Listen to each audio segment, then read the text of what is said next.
जिसे पाना हो उसे देखना शुरू करना चाहिए, क्योंकि हम उसे ही पा सकते हैं जिसे हम देखने में समर्थ हो जाएं। जिसे हमने देखा नहीं उसे पाने का भी कोई उपाय नहीं। जिसे खोजना हो उसकी भावना करनी प्रारंभ कर देनी चाहिए, क्योंकि इस जगत में हमें वही मिलता है जो मिलने के भी पहले जिसके लिए हम अपने हृदय में जगह बना लेते हैं। अतिथि घर आता हो तो हम इंतजाम कर लेते हैं उसके स्वागत का। अरिहंत को निर्मित करना हो स्वयं में, सिद्ध को पाना हो कभी, किसी क्षण स्वयं भी केवली बन जाना हो, तो उसे देखना, उसकी भावना करनी, उसकी आकांक्षा और अभीप्सा की तरफ चरण उठाने शुरू करने जरूरी है।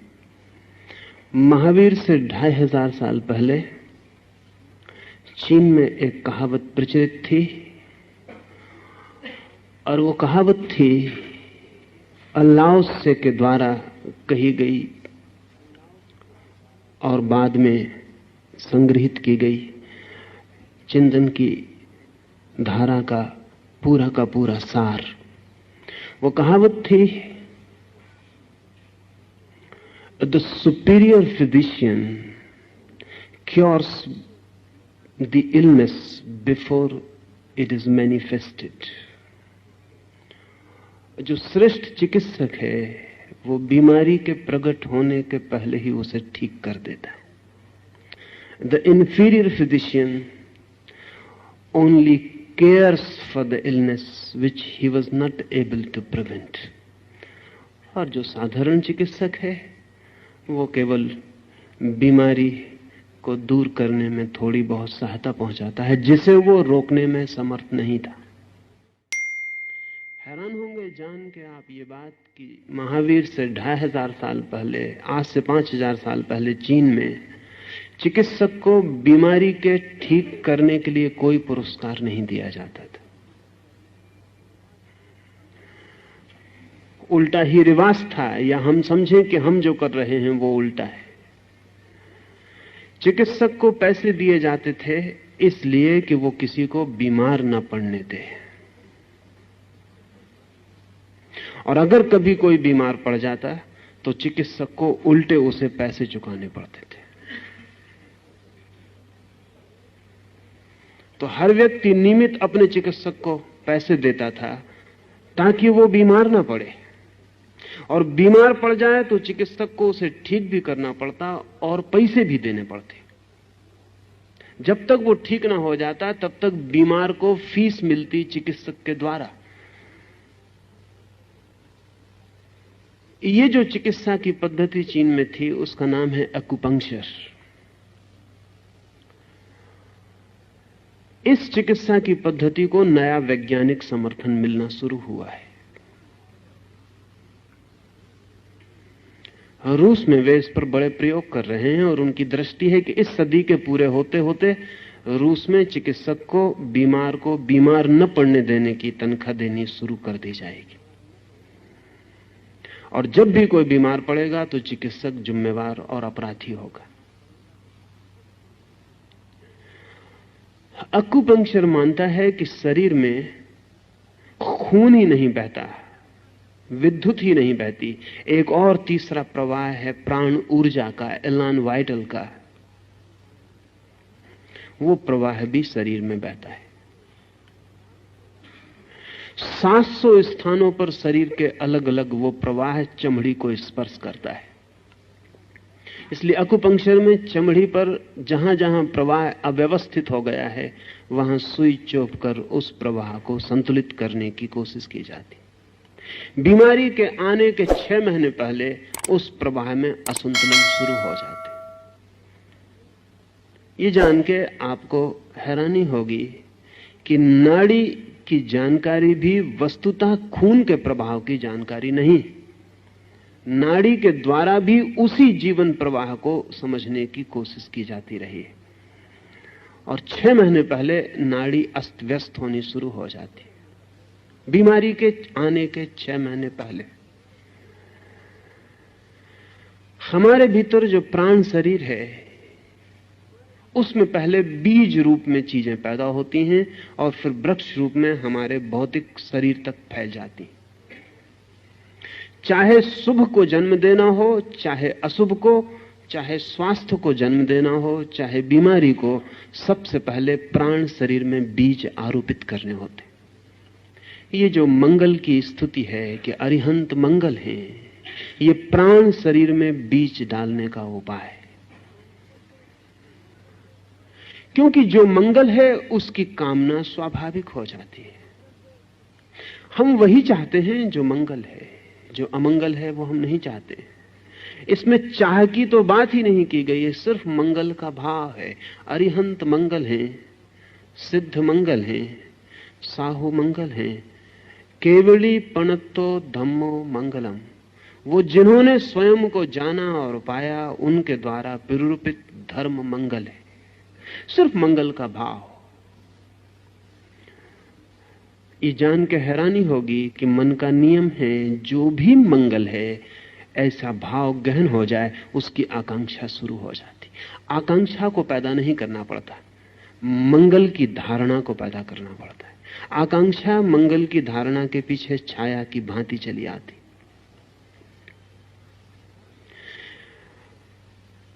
धारणा पतंजलि योग के 8 अंगों में कीमती अंग है, जहां से अंतरयात्रा शुरू होती। धारणा, ध्यान, समाधि।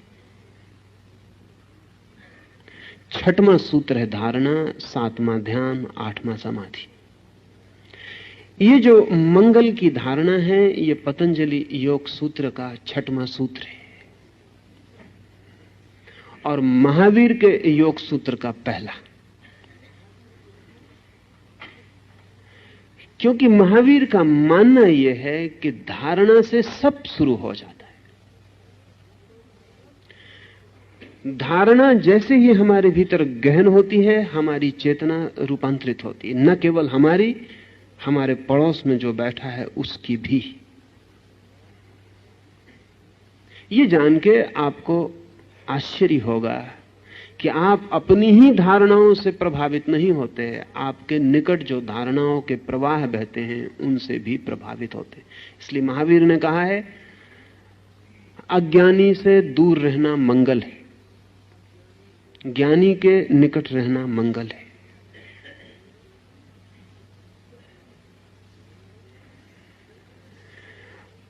चेतना जिसकी रुग्ण है उससे दूर रहना मंगल है, चेतना जिसकी स्वस्थ है उसके निकट सानिध्य में रहना मंगल है। सत्संग का इतना ही अर्थ है कि जहां शुभ धारणाएं हों उस मिल्यू में, उस वातावरण में रहना मंगल है। रूस के एक विचारक जो अकुपंक्चर पर काम कर रहे हैं, doctor सिरोव। My job as a doctor for 31 years, as well as a lecturer, author and researcher. उन्होंने यांत्रिक आविष्कार किए हैं जिनसे पड़ोसी की धारणा आपको कब प्रभावित करती है और कैसे प्रभावित करती है उसकी जांच की जा सकती है। आप पूरे समय पड़ोस की धारणाओं से इंपोज किए जा रहे हैं। आपको पता ही नहीं कि आपको जो क्रोध आया है जरूरी नहीं कि आपका ही हो, वह आपके पड़ोसी का भी हो सकता है। भीड़ में बहुत मौकों पर आपको ख्याल नहीं है, भीड़ में एक आदमी जम्हाई लेता है और 10 आदमी उसी क्षण अलग अलग कोनों में बैठे हुए जम्हाई लेना शुरू कर देते। सरोव को कहना है कि वो धारणा एक के मन में जो पैदा हुई उसके वर्तुल आसपास चले गए और दूसरों को भी उसने पकड़ लिया। अब इसके लिए उसने यंत्र निर्मित किए हैं जो बताते हैं कि धारणा आपको कब पकड़ती है और कब आप में प्रवेश कर जाती। अपनी धारणा से तो व्यक्ति का प्राण शरीर प्रभावित होता ही है, दूसरे की धारणा से भी प्रभावित होता है। कुछ घटनाएं इस संबंध में आपको कहूं तो बहुत आसान होगा। 1910 में जर्मनी की एक ट्रेन में एक 15-16 वर्ष का युवक बेंच के नीचे छिपा पड़ा है। उसके पास टिकट नहीं है, वो घर से भाग खड़ा हुआ है, उसके पास पैसा भी नहीं है। फिर तो बाद में वो बहुत प्रसिद्ध आदमी हुआ और हिटलर ने उसके सिर पर 2 लाख मार्क की घोषणा की कि जो उसका सिर काट लाए। वो तो फिर बहुत बड़ा आदमी हुआ और उसके बड़े अद्भुत परिणाम हुए, और स्टालिन और आइंस्टीन और गांधी सब उससे मिलकर आनंदित और प्रभावित हुए। उस आदमी का बाद में नाम हुआ वुल्फ मैसिंग। उस दिन तो उसे कोई नहीं जानता था 1910 में। वुल्फ मैसिंग ने अभी अपनी आत्मकथा लिखी है जो रूस में प्रकाशित हुई है और बड़ा समर्थन मिला है। अपनी आत्मकथा उसने लिखी है अबाउट माई सेल्फ। उसमें उसने लिखा है कि उस दिन मेरी जिंदगी बदल गई। उस ट्रेन में नीचे फर्श पर छिपा हुआ पड़ा था बिना टिकट के कारण। मैसिंग ने लिखा है कि वो शब्द मुझे कभी नहीं भूलते, टिकट चेकर का कमरे में प्रवेश, उसके जूतों की आवाज और मेरी सांस का ठहर जाना और मेरी घबराहट और पसीने का छूट जाना ठंडी सुबह, और फिर उसका मेरे पास आके पूछना, यंग मैन योर टिकट। मैसिंग के पास तो टिकट थी नहीं, लेकिन अचानक पास में पड़ा हुआ एक कागज का टुकड़ा, अखबार की रद्दी का टुकड़ा मैसिंग ने हाथ में उठा लिया, आंख बंद की और संकल्प किया ये टिकट है, और उसे उठा के टिकट चेकर को दे दिया। और मन में उसने सोचा कि हे परमात्मा, उसे टिकट दिखाई पड़ जाए। उसने उस कागज को पंक्चर किया, टिकट वापस लौटाई और कहा कि when you have got the ticket why you are lying under the seat.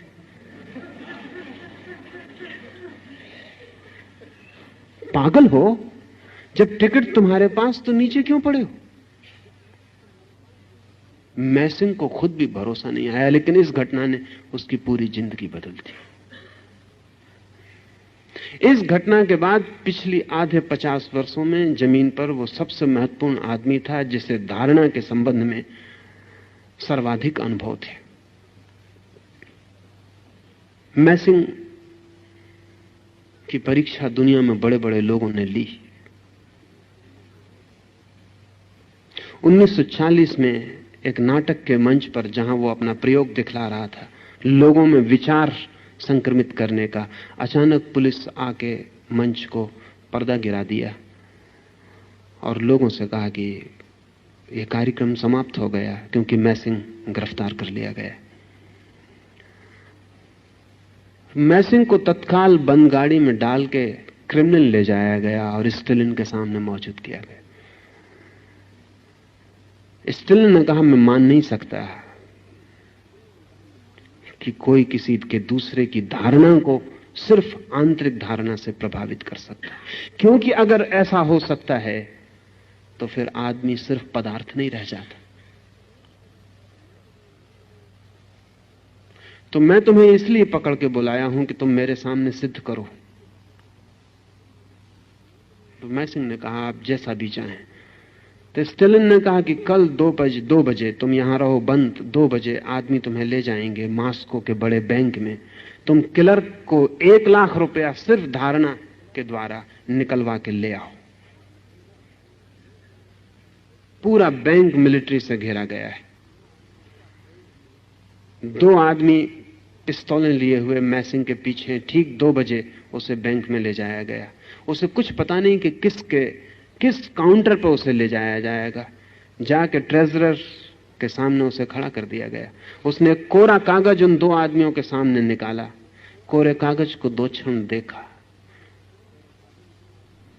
Treasurer को दिया और 1 लाख रूबल। ट्रेजरर ने कई बार उस कागज को देखा, चश्मा लगाया, वापस गौर से देखा और फिर 1 लाख रुपया, 1 लाख रूबल निकाल के मैसिंग को दे दिए। मैसिंग ने बैग में वापस अंदर रखे, स्टालिन को जाके रुपए दिए। स्टालिन ने कहा, हैरानी, वापस मैसिंग लौटा, जाके क्लर्क के हाथ में वो रुपए वापस दिए और कहा मेरा कागज वापस लौटा दो। जब क्लर्क ने वापस कागज देखा तो वो खाली था। उसे हार्ट अटैक का दौड़ा पड़ गया, वो वहीं नीचे गिर पड़ा। तो वो बेहोश हो गया, उसकी समझ के बाहर हो गई बात कि क्या हुआ है।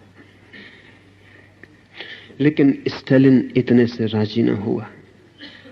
कोई जालसाजी हो सकती है, कोई क्लर्क और उसके बीच तालमेल हो सकता है।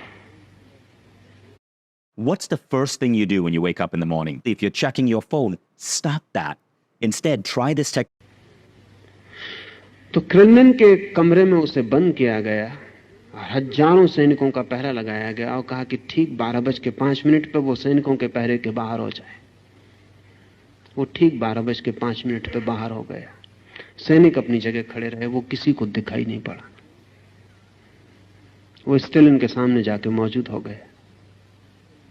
इस पर भी स्टालिन को भरोसा नहीं आया, और भरोसा आने जैसा नहीं था, क्योंकि स्टालिन की पूरी फिलॉसफी, पूरा चिंतन, पूरा कम्युनिज्म का धारणा सब बिखरती है। ये एक आदमी कोई धोखाधड़ी कर दे और सारा का सारा मार्क्सियन चिंतन का आधार गिर जाए। लेकिन स्टालिन प्रभावित जरूर इतना हुआ कि उसने तीसरे प्रयोग के लिए और प्रार्थना की। उसकी दृष्टि में जो सर्वाधिक कठिन बात हो सकती थी वो ये थी, उसने कहा कि कल रात 12 बजे मेरे कमरे में तुम मौजूद हो जाओ, बिना किसी अनुमति पत्र के। ये सर्वाधिक कठिन बात थी, क्योंकि स्टालिन जितने गहन पहरे में रहता था उतना पृथ्वी पर दूसरा कोई आदमी कभी नहीं रहा। पता भी नहीं होता था कि स्टालिन किस कमरे में है क्रेमलिन के। रोज कमरा बदल दिया जाता था ताकि कोई खतरा ना हो, कोई बम ना फेंका जा सके, कोई हमला ना किया जा सके। सिपाहियों की पहली कतार जानती थी कि 5 नंबर कमरे में है, दूसरी कतार जानती थी कि 6 नंबर कमरे में है, तीसरी कतार जानती थी कि 8 नंबर कमरे में है। अपने ही सिपाहियों से भी बचने की जरूरत स्टालिन को थी। कोई पता नहीं होता था कि स्टालिन किस कमरे में। स्टालिन की खुद पत्नी भी स्टालिन के कमरे का पता नहीं रख सकती थी। क्रेमलिन के सारे कमरे जिनमें स्टालिन अलग अलग होता था करीब करीब एक जैसे थे, जिनमें वो कहीं भी किसी भी क्षण हट सकता था। सारा इंतजाम हर कमरे में था। ठीक रात 12 बजे पहरेदार पहरा देते रहे और मैसिंग जाके स्टालिन की मेज के सामने खड़ा हो गया। स्टालिन भी कब गया और स्टालिन ने कहा कि तुमने ये किया कैसे, ये असंभव है। मैसिंग ने कहा मैं नहीं जानता, मैंने कुछ ज्यादा नहीं किया, मैंने सिर्फ एक ही काम किया कि मैं दरवाजे पर आया और मैंने कहा कि मैं आई एम बेरिया। मुझ बेरिया रूसी पुलिस का सबसे बड़ा आदमी था, स्टालिन के बाद नंबर 2 की ताकत का आदमी। बस मैंने सिर्फ इतना ही भाव किया कि मैं बेरिया हूं, और तुम्हारे सैनिक मुझे सलाम बजाने लगे और मैं भीतर आ गया। स्टालिन ने सिर्फ मैसिंग को आज्ञा दी कि वो रूस में घूम सकता है, और प्रमाणिक है। 1940 के बाद रूस में इस तरह के लोगों की हत्या नहीं की जा सकी, वो सिर्फ मैसिंग के कारण। 1940 तक रूस में कई लोग मार डाले गए जिन्होंने इस तरह के दावे किए थे।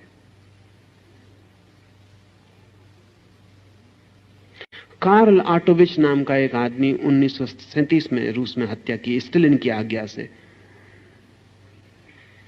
क्योंकि वो भी जो करता था वो ऐसा था कि उससे कम्युनिज्म की जो मटेरियलिस्ट भौतिकवादी धारणा है वो बिखर जाती है। अगर धारणा इतनी महत्वपूर्ण हो सकती है तो स्टालिन ने आज्ञा दी अपने वैज्ञानिकों को कि मैसिंग की बात को पूरा समझने की कोशिश करो, क्योंकि इसका युद्ध में भी उपयोग हो सकता है।